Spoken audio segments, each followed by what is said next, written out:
ብዙ ሰው እግዚአብሔርን እንደ ችግረኛ የቆሎ ተማሪ መባ ይወረውርለታል ራሱን አይሰጠውም ጧፍ ይወረውርለታል ራሱን አይሰጠውም ጃንጥላ ይወረውርለታል ራሱን አይሰጠውም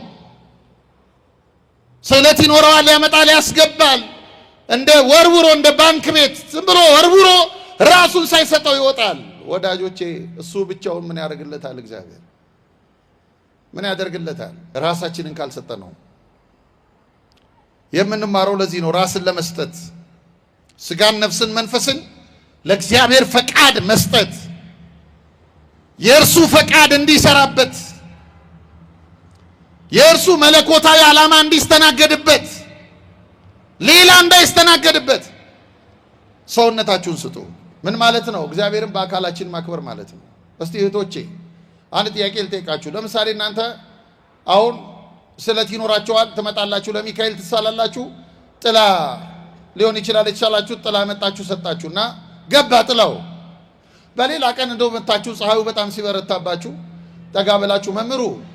እቤት የኔን ጥላ ረስቼው መጣሁ ትላንትና ጥላ አስገብቼ ነበረ ዛሬ ልጠቀምበትና ነገ መልስልዎታለሁ ማለት ትችላላችሁ ለምን እናንተ አይደል ለምን አትችሉ ለማን ሰጠነው ለእግዚአብሔር ከሰጠነው በኋላ እኛ ምን አንልበትም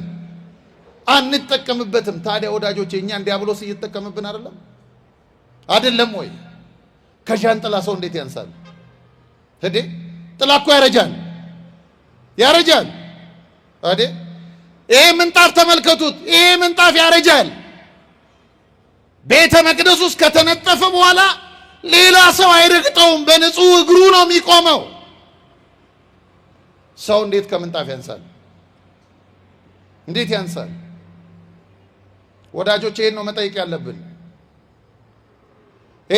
ያለብን አንዳንዴ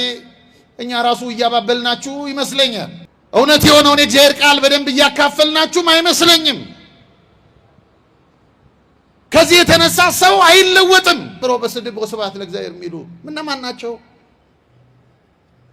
ናቸው ለምን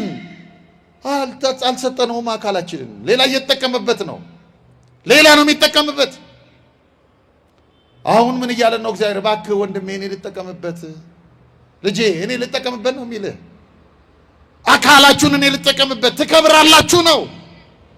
ዩዝ ኤንድ ስሩ አይደለም እግዚአብሔር ተገልግሎ የሚጥልን አምላክ አይደለም ስሙ የተመሰገነ ይሁን እግዚአብሔር ከተገለገልን በኋላ ባለአክሊል የሚያደርገን አምላክ ነው